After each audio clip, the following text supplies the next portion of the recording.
Tonight we begin a Newsmax special series, The Crisis Flooding Our Southern Border, Broken Governments. And it's flooding our border into states nationwide, and it can be pinned to government failure everywhere. Nations around the world have failed their citizens. They have failed you. We know it because Newsmax just sent us overseas to investigate so we could tell you and show you. It's painful, deeply disturbing. Our series begins tonight, Broken Government, with Newsmax war correspondent Chuck Holton, where I met him for the first time in person, and we went to the epicenter of the crisis, Nicoclí, Colombia, once a beautiful, small coastal tourist town, and now a quickly expanding bottleneck, a breeding ground for illegal migration, poverty, crime, and narco trading. Migrants from all over the world make their way to Nicoclí to board a boat, taking them to the Darien Gap, where they begin a 66-mile, very dangerous jungle trek through Panama and onward through Mexico and to the U.S. southern border.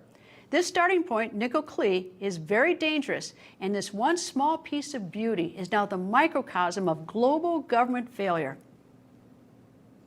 Chuck, obviously there are people around us. They're all trying to get to the Darien Gap, but there's a new rule that's come down that may impact these people. What is it?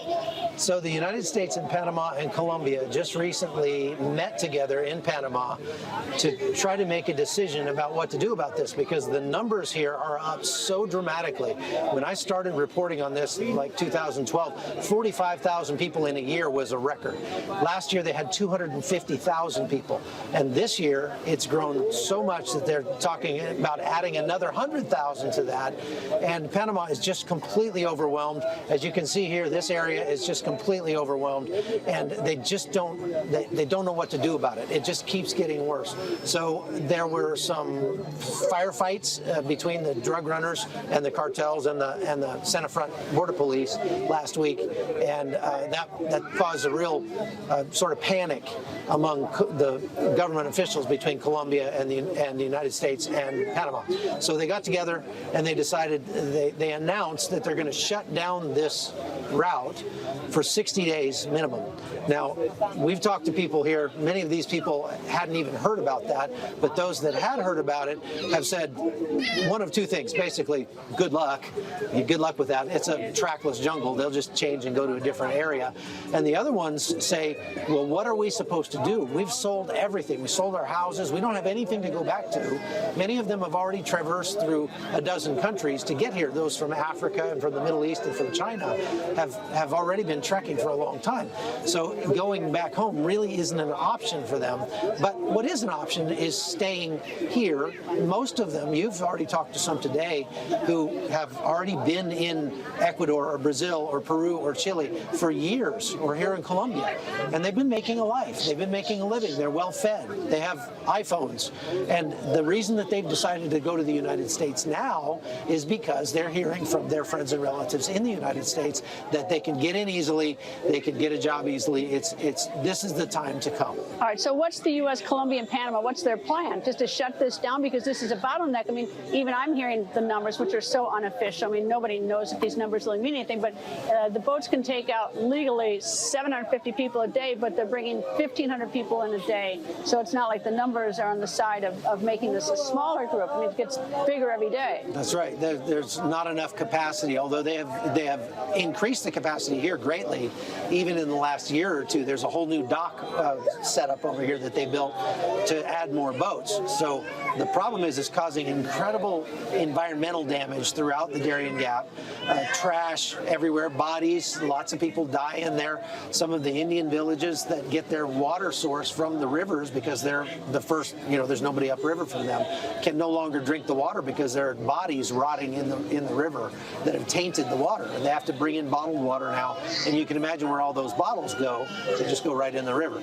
There's a lot of drug trafficking also going through here. Well, while these people are trying to come to the United States to better their lives, and that's the immigration crisis, the border crisis in the United States, this is a corridor for drugs. Oh, absolutely. This is a huge corridor for drugs, and the narco traffickers take advantage of this flow of people in order to salt in guys that look like migrants carrying a backpack, but their backpack is full of cocaine. And because the officials to date have essentially just looked the other way, when we went over there recently, went up to the border and we were stopped. They said, no, you can't go by. But when the migrants came, the officials were strangely absent. They just kind of go away. And so the migrants can get through, and that way the drug runners are able to get drugs walked into Panama. And that's one of the reasons why almost everybody here will get robbed when they get into Panama. They come and they rob everybody wholesale. They take all of their bags, and that way they can get their cocaine out of the bags that have the cocaine in them. And usually these people, when they get to the first Indian village inside Panama, they will find their bags for sale again in the village, and they can get their stuff back for a price. You know, as an American, obviously, as I am, so you think like, how these people come, they have almost nothing. They come here, they can't get on the boats, and the very little that they have, they use eating. Then they back to having absolutely nothing. They can't get on the boats. If they can by hook or by crook find a way to get on the boats, they get on the boats, they get robbed on the other end. Then they go through the Darien Gap where there's snakes, there are rapes, there's sexual assault, there's robberies, there are raging rivers, and all for an unknown. They may get up to the U.S. border and get turned around. That has actually happened to quite a bit.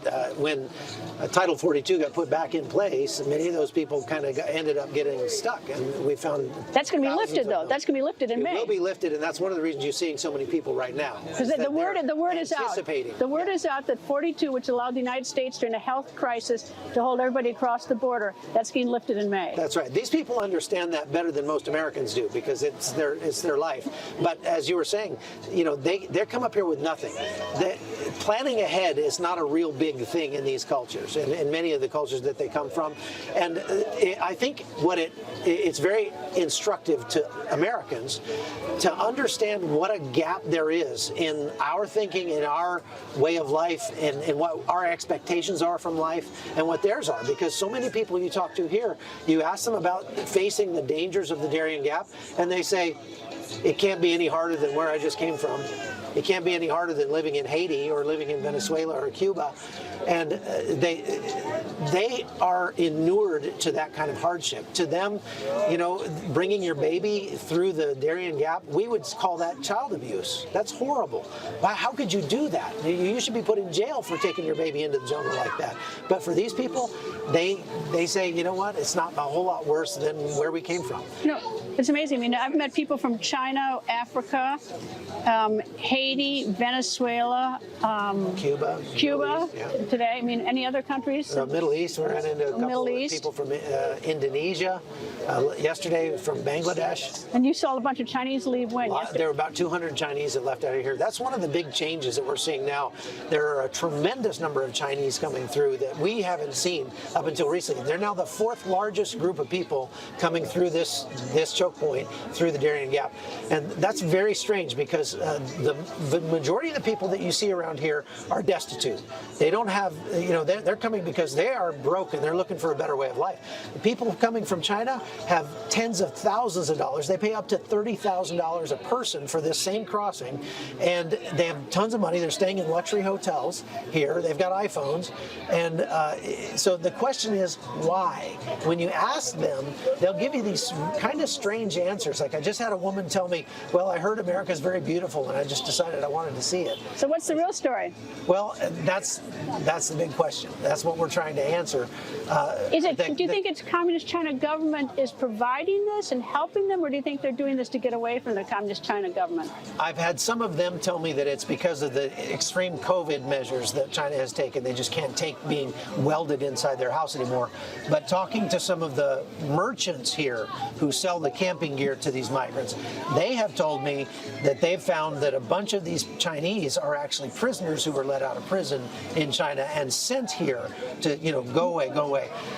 And with money. With money. Yeah, not their money, but they were given money. Well, I mean, who knows? What we find in Panama is that a lot of them get their money as their indentured servants. They get their money from the Chinese mafia, and they come to Panama to work, and they basically work that off for the rest of their life. So it looks like they have a lot of money, but in reality that money is debt that they've taken on in order to get here.